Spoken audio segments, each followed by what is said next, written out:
తెలంగాణ రాష్ట్ర ప్రభుత్వం నిషేధిత సంస్థలైన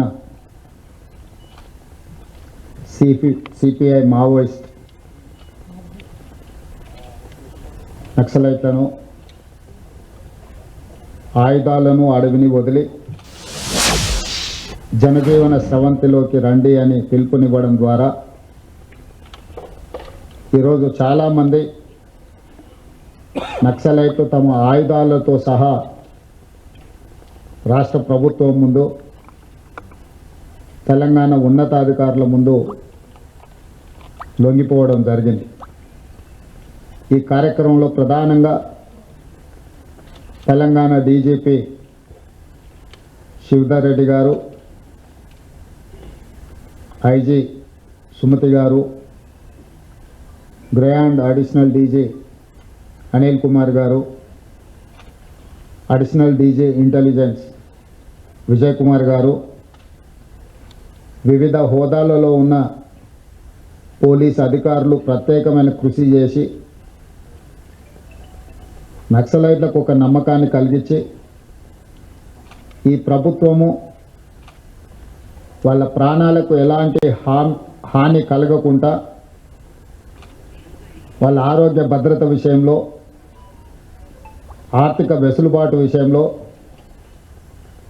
జనజీవన స్రవంతిలో కలిసిన తర్వాత వాళ్ళకు జీవించడానికి అవసరమైన వసతులను ఏర్పాటు చేయడంలో ప్రభుత్వం సంపూర్ణంగా సహకరిస్తుంది. ప్రభుత్వం వాళ్ళను ప్రత్యేకంగా గుర్తిస్తుంది అని ఒక నమ్మకం కలిగించి ఈనాడు ఈ 130 మంది నక్సలైట్ల సరెండర్ కార్యక్రమంలో ఈ అధికారులు ప్రత్యేకమైన కృషి చేసిండ్రు. ముఖ్యంగా శివధర్ రెడ్డి గారిని, ఐజీ సుమతి గారిని తెలంగాణ రాష్ట్ర ప్రభుత్వం తరఫున నేను అభినందిస్తున్నా. ప్రపంచంలో ఎక్కడైనా శాంతియుత మార్గాల ద్వారానే ప్రజా సమస్యలకు పరిష్కారం దొరుకుతుందని బలంగా విశ్వసించే దేశము భారతదేశం. రవి అస్తమించని సామ్రాజ్యం ఉన్న బ్రిటిషర్స్కు వ్యతిరేకంగా మహాత్మా గాంధీ గారు శాంతియుతమైన పోరాటం ద్వారా ఒక యుద్ధాన్ని గెలవడమే కాకుండా ఒక దేశానికి స్వతంత్రాన్ని అందించిన గొప్ప చరిత్ర కలిగిన దేశం భారతదేశం. హింసతో, సాయుధ రైతాంగ పోరాటాలతో, లేకపోతే ఆయుధాలతోనే పోరాటం చేస్తే స్వతంత్రం వస్తుంది, సమస్యలకు పరిష్కారం అవుతుందని భావిస్తున్న తరుణంలో మహాత్మా గాంధీ గారు ఒక శాంతి మార్గాన్ని ఈ దేశానికే కాదు ప్రపంచానికి అందించారు. ఎంత పెద్ద సమస్యకైనా చర్చలే పరిష్కారం. దేశంలో ఉన్న ప్రజల మధ్య, జాతుల మధ్యనే కాదు, ఇరు దేశాల మధ్యలో యుద్ధ వాతావరణం కమ్ముకున్నప్పుడు కూడా ఆ దేశాల మధ్య చర్చలు జరిగి శాంతియుతంగా సమస్యల్ని పరిష్కరించుకుంటున్న పరిస్థితులు ఈరోజు ప్రపంచ దేశాలలో మనం చూస్తున్నాం. అణ్వాయుధ సంపత్తి ఉన్న దేశాలు కూడా ఈరోజు చర్చలకు, శాంతికే ప్రాధాన్యత ఇస్తున్న క్రమంలో తెలంగాణ రాష్ట్ర ప్రభుత్వం తరఫున మిగిలిపోయిన సెంట్రల్ కమిటీ మెంబర్స్ కానీ, స్టేట్ కమిటీ మెంబర్స్ కానీ, ఇంకా అజ్ఞాతంలో జీవితం గడుపుతున్న నక్సలైట్లకు తెలంగాణ రాష్ట్ర ముఖ్యమంత్రిగా నా పిలుపు, మీరందరూ కూడా జనజీవన స్రవంతిలోకి రాండి. ప్రజలతో మమేకమై ప్రజా సమస్యల్ని ప్రభుత్వం దృష్టికి తీసుకురండి.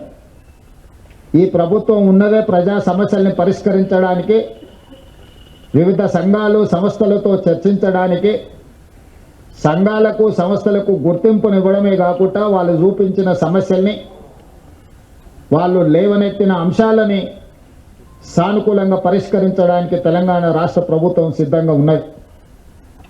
అందుకే మొన్న సరెండర్ అయిన దేవ్జీ కావచ్చు, దామోదర్ కావచ్చు, చంద్రన్న కావచ్చు, సుజాతక్క కావచ్చు, రాజిరెడ్డి కావచ్చు, మిగతా వాళ్ళందరూ కూడా సెంట్రల్ కమిటీ మెంబర్స్తో కొద్ది రోజుల క్రితం నేను సుదీర్ఘంగా చర్చలు జరిపిన. వాళ్ళ ఆలోచనను, వాళ్ళ ఆవేదనను రాష్ట్ర ప్రభుత్వం అర్థం చేసుకున్నది. వాళ్ళు కొన్ని ప్రతిపాదనలు తెలంగాణ రాష్ట్ర ప్రభుత్వం ముందుకు తీసుకొచ్చింది. ఈరోజు మేము మిగతా సెంట్రల్ కమిటీ మెంబర్స్తో కానీ గణపతితో సహా ఈరోజు ఇంకా అజ్ఞాతవాసంలో జీవిస్తున్న కీలకమైన నక్సలైట్లకు మేము సమాచారాన్ని చేరవేస్తాము. ప్రభుత్వం సానుకూలంగా స్పందించి వాళ్ళ ప్రాణాలకు ఎలాంటి హాని జరగకుండా వాళ్ళు లేవనెత్తిన సమస్యలను ప్రజాస్వామ్యబద్ధంగా పరిష్కరించడానికి సిద్ధమైతే మేము వాళ్ళకి విజ్ఞప్తి చేసి జైళ్ళలో ఉన్న వాళ్ళతో చర్చిస్తాం. అరెస్ట్ అయి అడవిలో అజ్ఞాతవాసంలో ఉన్న వాళ్ళతో కూడా మేము చర్చలు జరిపి ఈ దేశంలో నక్సలైట్ల యొక్క సమస్యల్ని, నక్సలైట్లు ప్రజల కోసం కొట్లాడుతున్న సమస్యల్ని పరిష్కరిస్తామని విశ్వాసం కల్పిస్తే పూర్తి స్థాయిలో సిపిఐ ఎమ్మెల్యేని మేము రద్దు చేసి ప్రజా జీవితంలోకి వస్తాము అని చెప్పి వారు నా ముందు ప్రతిపాదించడం జరిగింది. నేను వారికి సూచన చేసిన, రాష్ట్ర స్థాయిలో మేము చేయగలిగిన అంశాలను మేము పరిష్కరించగలము. ఇందులో కేంద్ర ప్రభుత్వం పాత్ర కూడా ఉన్నది. నక్సలిజం అనేది ఒక తెలంగాణ రాష్ట్రానికే పరిమితం కాలేదు. పక్కనున్న ఆంధ్రప్రదేశ్ కావచ్చు, ఒడిశా కావచ్చు, ఛత్తీస్గఢ్ కావచ్చు, జార్ఖండ్ కావచ్చు, మహారాష్ట్రలో కొంత భాగం, కర్ణాటకలో ఇంకొంత భాగం, వివిధ రాష్ట్రాలలో నక్సలిజం వ్యాపించి ఉన్నది. ఇది జాతీయ సమస్య. కేంద్ర ప్రభుత్వంతో మేము మాట్లాడితే కానీ నేను పూర్తిగా మీకు హామీ ఇవ్వలేను అని చెప్పి సెంట్రల్ కమిటీ మెంబర్స్కు, దేవ్జీ గారికి, వారి మిత్ర బృందానికి నేను చెప్పడం జరిగింది.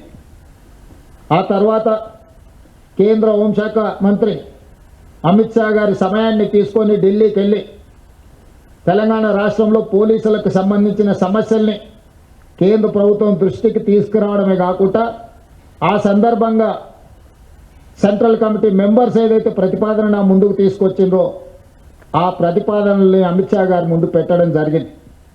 వారితో చర్చల సారాంశం ఆయుధాలు ప్రభుత్వ యంత్రాంగము, ప్రభుత్వం నిర్దేశించిన అధికారుల చేతుల్లోనే ఆయుధాలు ఉండాలి శాంతి భద్రతలను కాపాడడానికి. కానీ ప్రజలు ఎవరు కూడా ఆయుధాలు పట్టుకొని తిరగడానికి వీలు లేదు. ఆయుధాలతో సహా ఎవరు లొంగిపోయినా తెలంగాణ రాష్ట్ర ప్రభుత్వం వాళ్ళకు పునరావాసం కల్పించడానికి కేంద్ర ప్రభుత్వానికి ఎలాంటి అభ్యంతరం లేదు. ఎవరు సరెండర్ అయినా వాళ్ళ ప్రాణాలకు, వాళ్ళ మెరుగైన జీవన విధానానికి మీరు హామీ ఇవ్వండి అని చెప్పి అమిత్ షా గారు నాకు సూచన చేయడం జరిగింది. అమిత్ షా గారితో మాట్లాడిన తర్వాత నక్సలైట్ నాయకులతో, వివిధ హోదాలలో ఉన్న వాళ్ళతో మాట్లాడితే ఈరోజు 130 మంది నక్సలైట్లు ఛత్తీస్గఢ్కు సంబంధించిన వాళ్ళు కావచ్చు, తెలంగాణ కావచ్చు, ఆంధ్రప్రదేశ్కు సంబంధించిన వాళ్ళు ఈరోజు వాళ్ళ చేతుల్లో ఉన్న ఆయుధాలతోటి ఈరోజు వాళ్ళు సరెండర్ అవ్వడం, అందులో 124 అత్యంత ఆధునికమైన ఆయుధాలతో, ముఖ్యంగా 31 AK-47లు, SLRలు, ఇతర అధునాతనమైన ఆయుధాలు, విదేశాలలో తయారైన అధునాతనమైన ఆయుధాలు, 7,000 బుల్లెట్లు, బుల్లెట్ ద్వారానే ప్రజా సమస్యల్ని పరిష్కరిస్తామన్న వాళ్ళు ఈరోజు బ్యాలెట్ ద్వారా ప్రజా సమస్యల్ని పరిష్కరించడానికి ముందుకు వచ్చి ఈరోజు ఇక్కడ ఈ వేదిక ముందున్న 130 మంది నక్సలైట్లు ప్రభుత్వం యొక్క పిలుపు మేరకు ఈరోజు సరెండర్ అవ్వడం జరిగింది. పాత్రికేయ మిత్రులు, ఉన్నతాధికారుల సమక్షంలో వాళ్ళు సరెండర్ చేసిన ఆయుధాలను మీరు చూసి, AK-47 SLR, 303 rifles, 9mm pistols, ఇతర ఆయుధాలు, 7,000 బుల్లెట్లు ఈరోజు సరెండర్ అయ్యే సందర్భంగా వీళ్ళు ప్రభుత్వానికి అప్పచెప్పడం జరిగింది. నాకు తెలిసినంతవరకు దేశంలో ఇంత పెద్ద ఎత్తున ఆయుధాలతో నక్సలైట్లు సరెండర్ అయిన సంఘటన ఇదే అతిపెద్దదని నేను భావిస్తున్నా. మా ప్రభుత్వం 2024 తర్వాత 721 మంది నక్సలైట్లను, దాదాపుగా 250కి పైగా ఆయుధాలను నక్సలైట్లు సరెండర్ అయినప్పుడు ప్రభుత్వానికి అప్పగించడం జరిగింది. సరెండర్ అయిన నక్సలైట్ల చట్ట పరిధిలో వాళ్లకు ఏవేవైతే రివార్డ్స్ ఉన్నాయో, రిహాబిలిటేషన్కు సంబంధించి ప్రభుత్వం ఏదైతే హామీ ఇచ్చిందో వాటన్నిటిని అమలు చేస్తాం. అదేవిధంగా దేవ్జీ దామోదర్ చంద్రన్న మాట్లాడినప్పుడు మీరు ప్రకటించిన రివార్డు తక్కువ ఉన్నది, మేము జీవితంలో కనీస అవసరాల కోసమైనా మేము జీవితం సాగించాలంటే కొంత అవార్డును పెంచండి, అదేవిధంగా నివసించడానికి ఇల్లు లాంటి వసతులను ఏర్పాటు చేయండి, ఎక్కడైనా అవకాశం ఉంటే వ్యవసాయం చేసుకోవడానికి కొంత భూమిని ఇవ్వండి, అదేవిధంగా సుదీర్ఘకాలము అడవులలో అజ్ఞాతవాసంలో పనిచేయడం వల్ల మా ఆరోగ్యం బాగా క్షీణించింది, మాకు వైద్య సహాయాన్ని కూడా అందించమని వారు మాకు విజ్ఞప్తి చేయడం జరిగింది. అందుకే ఈనాడు తెలంగాణ రాష్ట్ర ప్రభుత్వం తరఫున లొంగిపోయిన నక్సలైట్ల యొక్క ఆరోగ్యానికి ఒక ఆరోగ్య భద్రత కార్డు వాళ్ళకు ప్రత్యేకంగా ఇవ్వడమే కాకుండా నిమ్స్ లాంటి ఆసుపత్రిలో వాళ్ళకి పూర్తి స్థాయిలో వైద్యాన్ని అందించి వాళ్ళకు మెరుగైన వైద్యాన్ని అందించే బాధ్యత తెలంగాణ రాష్ట్ర ప్రభుత్వం తీసుకుంటుంది అని చెప్పి ఈరోజు నేను తెలియజేస్తున్నా. అదేవిధంగా రివార్డు విషయంలో కూడా సెంట్రల్ కమిటీ కానీ స్టేట్ కమిటీ కానీ దళ కమాండర్లు కానీ లేకపోతే వివిధ హోదాలలో ఉన్న వాళ్ళని కూడా వాళ్ళ యొక్క హోదాలను బట్టి ప్రభుత్వం కొంత ఉదారంగానే వ్యవహరించి వాళ్లకు మంచి ఆర్థిక సహాయాన్ని కూడా అందించడానికి తొందరలోనే డీజీపీ గారిని, చీఫ్ సెక్రటరీ గారిని, ఇతర అధికారులతో 1993లోనే ఆనాటి ఉమ్మడి ఆంధ్రప్రదేశ్లో నక్సలైట్ల యొక్క రిహాబిలిటేషన్ కోసం ప్రత్యేకమైన ప్యాకేజీలను ప్రకటించడం జరిగింది. అందుకే ఈరోజు దాదాపుగా 30 సంవత్సరాలలో వివిధ సందర్భాలలో వాళ్ళకి ఇచ్చిన నగదు కానీ ఇతర వసతులను ఇంకా మెరుగ్గా వాళ్ళకి అందించేటట్టు ఈరోజు చీఫ్ సెక్రటరీ, డీజీపీ గారు ఇతర అధికారులతో మాట్లాడి నగదును కూడా పెంచే ప్రయత్నం చేస్తాం. తెలంగాణలో ఉన్న అందరికీ ఇందిరమ్మ ఇండ్లు కేటాయించడమే కాకుండా ఎక్కడైనా వాళ్ళకి ఇల్లు కట్టుకోవడానికి స్థలం లేకపోతే వాళ్ళ సొంత గ్రామాలలో ఇంటి స్థలాన్ని కూడా రాష్ట్ర ప్రభుత్వం కేటాయించి వాళ్ళు ఇల్లు కట్టుకోవడానికి కూడా రాష్ట్ర ప్రభుత్వము వాళ్లకు సహకారాన్ని అందిస్తుంది. భూమి విషయంలో కొంచెం గ్రామాలలో ఈరోజు భూములు అందుబాటులో లేవు కాబట్టి భూ కేటాయింపు విషయంలో నేను ఇప్పుడు ఎలాంటి మాట చెప్పలేను. ఉండడానికి ఇల్లు, మెరుగైన వైద్యము, అదేవిధంగా వాళ్లకు నగదు బహుమతి, వీటన్నిటిని కూడా వాళ్ళకు అందించి సమాజంలో ఒక ఆత్మగౌరవంతో కూడిన జీవన విధానాన్ని కొనసాగించడానికి రాష్ట్ర ప్రభుత్వం సంపూర్ణంగా సహకరిస్తుంది. ఇవన్నీ ఏర్పాటు చేసే ముందు రాష్ట్ర ప్రభుత్వం చెబుతున్న ఒకే ఒక అంశం, ఈ రాష్ట్రంలో హింస కుదరదు, హింస ద్వారా సమస్యలకు పరిష్కారం దొరకదు, హింసకు పాల్పడిన ఆయుధాలను తమ చెంత పెట్టుకున్న చట్టపరంగా ప్రభుత్వం వ్యవహరిస్తుందని అమిత్ షా గారు చెప్పడం జరిగింది. ఈరోజు రాష్ట్ర ప్రభుత్వంలో ఉన్న సంస్థలే కాదు, కేంద్ర ప్రభుత్వానికి సంబంధించిన సంస్థలు కూడా ఈ యాంటీ నక్సల్స్ ఆపరేషన్స్లో పాల్గొంటున్నారు.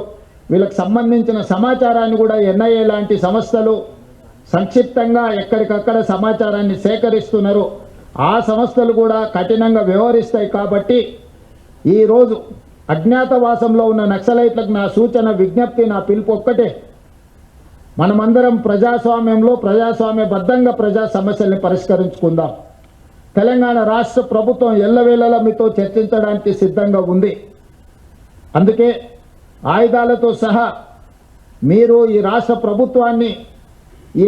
ప్రభుత్వం యొక్క పిలుపు మేరకు మీరు సరెండర్ అవుతే అన్ని రకాలుగా తెలంగాణ రాష్ట్ర ప్రభుత్వం మీ బాగోగులను చూసుకుంటుంది. కేంద్ర ప్రభుత్వానికి కూడా నేను విజ్ఞప్తి చేసిన, అమిత్ షా గారు కూడా తెలంగాణ రాష్ట్ర ప్రభుత్వానికి స్వేచ్ఛ ఇచ్చిండు. ఆరోగ్యం విషయంలో, ఆర్థిక వెసులుబాటు విషయంలో, నివసించడానికి ఇంటి స్థలము, ఇల్లు నిర్మాణానికి ఆర్థిక పరమైన సహాయంలో కూడా మమ్మల్ని స్వేచ్ఛగా ముందుకు వెళ్ళమని అమిత్ షా గారు చెప్పిండ్రు మొన్న జరిగిన చర్చల సందర్భంగా. అందుకే కేంద్ర ప్రభుత్వం సూచన మేరకు తెలంగాణ రాష్ట్ర ప్రభుత్వం విజ్ఞప్తి చేస్తుంది, ముప్పాలపు లక్ష్మణరావు గారు అలియాస్ గణపతి గారితో సహా, ఎందుకంటే కొండపల్లి సీతారామయ్య గారి తర్వాత నక్సలిజంలో అంత గుర్తింపు, ప్రజల యొక్క గుర్తింపు ఉన్న వ్యక్తి గణపతి గారు. 75 సంవత్సరాల పైగా వారి వయసు ఉండొచ్చు, వారి ఆరోగ్య పరిస్థితి కూడా బాగలేదని మా అధికారులు నాకు చెప్పడం జరిగింది. వారి ఆరోగ్యానికి, వారి ప్రాణానికి వారు సరెండర్ అవుతే తెలంగాణ ప్రభుత్వం పూర్తిగా రక్షణ కల్పిస్తుంది. వారితో సహా సెంట్రల్ కమిటీ కానీ స్టేట్ కమిటీ కానీ వివిధ హోదాలలో అజ్ఞాతవాసంలో ఉన్న నక్సలైట్లను జనజీవన స్రవంతిలోకి రాండి అని చెప్పి తెలంగాణ రాష్ట్ర ప్రభుత్వం పిలుపు ఇస్తుంది. ఈ పిలుపు ద్వారా ఒక మంచి పరిణామం తెలంగాణ రాష్ట్రంలో జరగాలి. ఈరోజు సాధించుకున్న తెలంగాణను పునర్నిర్మించుకుందాం. మీరందరూ కూడా జనజీవన స్రవంతిలోకి రాండి. తెలంగాణ పునర్నిర్మాణంలో భాగస్వాములను కాండి. గ్రామీణ ప్రాంతాలలో, తండాలలో, గూడాలలో, మారుమూల పల్లెల్లో, అటవీ ప్రాంతంలో ఉన్న గిరిజనుల యొక్క హక్కులను, అక్కడ వాళ్ళ ఆర్థిక స్తోమతను పెంచడానికి ఈ ప్రభుత్వం కట్టుబడి ఉన్నది. ఈ ప్రభుత్వం అన్ని వసతులను ఏర్పాటు చేస్తుంది. కాబట్టి సరెండర్ కావాల్సిందిగా, ఆయుధాలను చెప్పాల్సిందిగా ప్రభుత్వం ఇచ్చిన పిలుపుతో మీరు ముందుకు వస్తారని మా ప్రభుత్వం ఆశిస్తున్నది.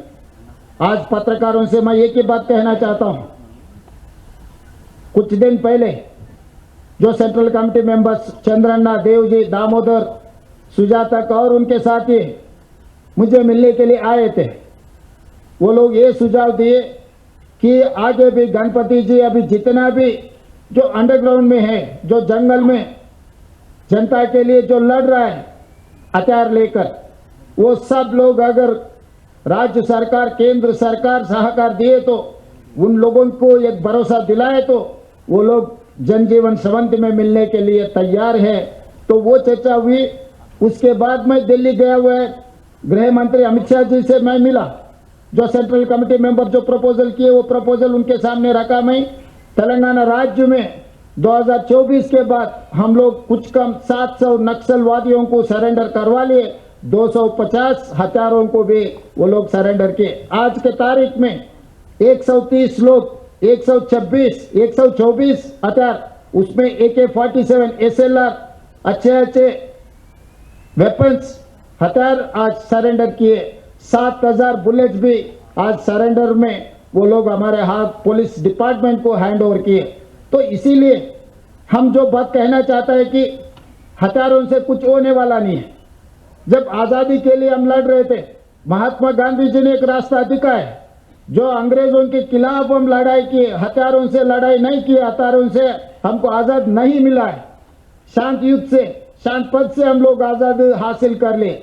एक जंग को जीत सकते, एक देश को आज़ादी दिलवा सकते। शांति मार्ग से अगर हम लड़े सब कुछ कामयाब हो सकता है। महात्मा गांधी जी ने ये रास्ता दिखाया। जो महात्मा गांधी जी ने जो देश आज सुकून से जी रहा है, इसीलिए इस देश में कोई इंसान के लिए जगह नहीं है। हथियार लेकर एक आदमी दूसरे इंसान को नहीं मार सकता है। सरकार जब कानून लागू करने के लिए हथियार इस्तेमाल कर सकते हैं, मगर सरकार के बिना कोई आम जनता हथियार पकड़ना इस देश में कोई किसी को परमिशन नहीं है।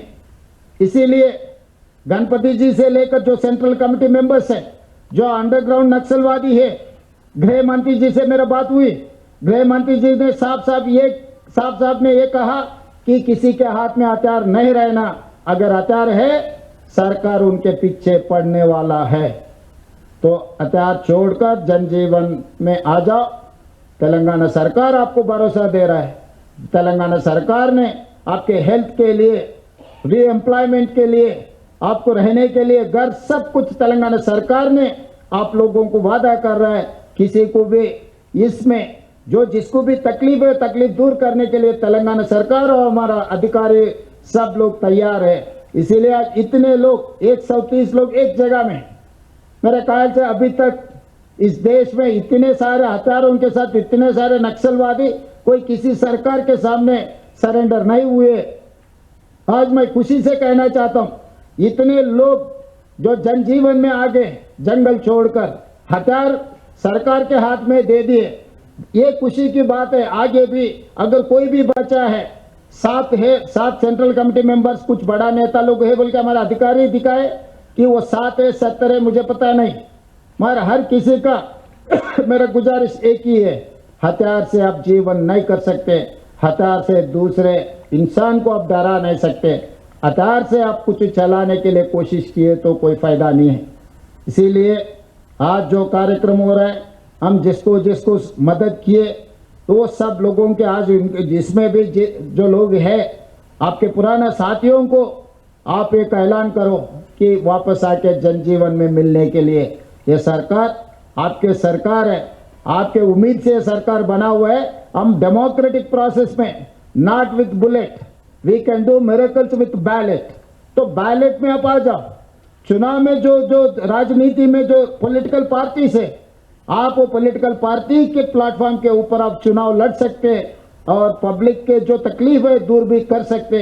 इसीलिए आज हमारे तेलंगाना सरकार, हमारे अधिकारी लोग जो अच्छा काम किए वो सब लोगों को मैं अभिनंदन देना चाहता हूं। मेरा पत्रकार मित्रों से भी मेरा एक ही गुजारिश है, आप लोग भी आपके माध्यम से ये कह दो कि आने वाले दिनों में, क्योंकि केंद्र सरकार ने मार्च 31, 2026 के अंदर इस देश में नक्सलवादियों को साफ करने का ऐलान किया हुआ है, तो इसमें हिंसा नहीं होना है मेरे तरफ से। न केंद्र सरकार न नक्सलवादी, कोई किसी का जान गए, कोई पुलिस ऑफिसर के जान गए, कोई पुलिस के जान गए, कोई नक्सलवादी के जान गए। इस देश के जनता है वो लोग, किसी का जान उनके परिवार के लिए बहुत कीमती है, इस देश के लिए भी बहुत कीमती है। इसीलिए किसी का जान लेने का कोई किसी का सोच नहीं है। एक अच्छा रास्ता हम दिखाएंगे और 25 दिन बाकी और 20 दिन बाकी है। 20 दिन के अंदर जितने भी सेंट्रल कमेटी जो पूरा अंडरग्राउंड में जितना भी लोग है 31 मार्च के अंदर हम लोग सचमुच आगे आकर ये सब सारे सरेंडर करवा दिए तो देश शांति से रहेंगे। देश और तेलंगाना राज्य ने तरक्की करने वाले हैं, दुनिया से मुकाबला करने वाले हैं हम लोग। इसीलिए मैं आज फिर एक बार ऐलान करना चाहता हूं, जो अंडरग्राउंड नक्सलाइट्स है इंक्लूडिंग गणपति जी, उनके साथी लोग, आप आ जाओ, जनजीवन में आ जाओ। तेलंगाना सरकार आपको वेलकम करने के लिए तैयार है। धन्यवाद पत्रकार मित्रों।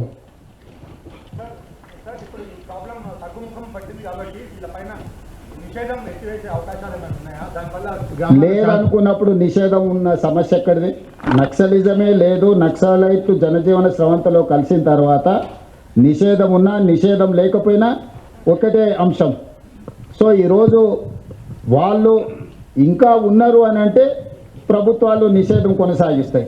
వాళ్ళు పూర్తిగా జనజీవన స్రవంతిలో కలిసి ప్రజాస్వామ్యబద్ధంగా వాళ్ళు పనిచేస్తున్నారంటే అది నిషేధం ఉన్నా లేకపోయినా ఒకటే. కాబట్టి నిషేధం అనే అంశమే చర్చ ఇక్కడ కాదు. వాళ్ళని జనజీవన స్రవంతిలో కలిసి ప్రజాస్వామ్యబద్ధంగా ఈరోజు ప్రజా సమస్యల కోసము వాళ్ళను ప్రయత్నం చేయాల్సిందిగా తెలంగాణ రాష్ట్ర ప్రభుత్వం విజ్ఞప్తి చేస్తుంది. ఒకవేళ నక్సల్స్ అంతమైతే వరరావు లాంటి వాళ్ళు, అది మరో గాదే ఇన్నాయ లాంటి వారిపైన కేసులు ఎత్తేస్తారా? వరహారావు, గాదే ఇన్నాయ లాంటి వారిపైన కేసులు ఎత్తివేస్తారా? ఇవన్నిటిని కూడా ఎత్తివేయగలిగిన కేసులుంటే ప్రభుత్వం సానుకూలంగా స్పందిస్తుంది. దాంట్లో ఉన్న క్రిమినాలిటీ కానీ, మర్డర్ కేసెస్ కానీ, ఇతర తీవ్రమైన నేరాలు ఉంటే ప్రభుత్వాలు ఎత్తేసినా కూడా న్యాయస్థానాలు ఊరుకోవు. కాబట్టి ఆ case by case, person by person కేసులను పరిశీలించడం జరుగుతుంది. అవసరం అనుకుంటే దానికి ఒక ప్రత్యేకమైన కమిటీని ఏర్పాటు చేస్తాం. ఒక్కొక్క కేసును ఒక్కొక్క వ్యక్తి యొక్క ఆ కేసు తీవ్రతను బట్టి ప్రభుత్వం చర్యలు తీసుకుంటుంది. ప్రభుత్వం సానుభూతితో ఉన్నది, ప్రభుత్వం సానుకూలంగా ఉన్నది. సమస్యల్ని పరిష్కరిస్తాము. కేసులు ఏమైనా ఉంటే చట్ట పరిధిలో ఎత్తేయడానికి అవకాశం ఉన్న కేసులను ఎత్తేయడానికి ప్రభుత్వం సిద్ధంగా ఉంది. ఎస్,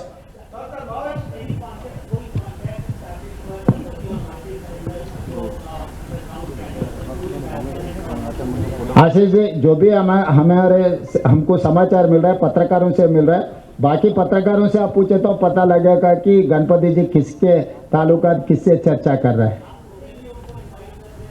मैं ओपन डायलॉग कर रहा हूँ, किसी को छुपा के किसी को पर्सनल कोई बात नहीं, इट्स ओपन डायलॉग.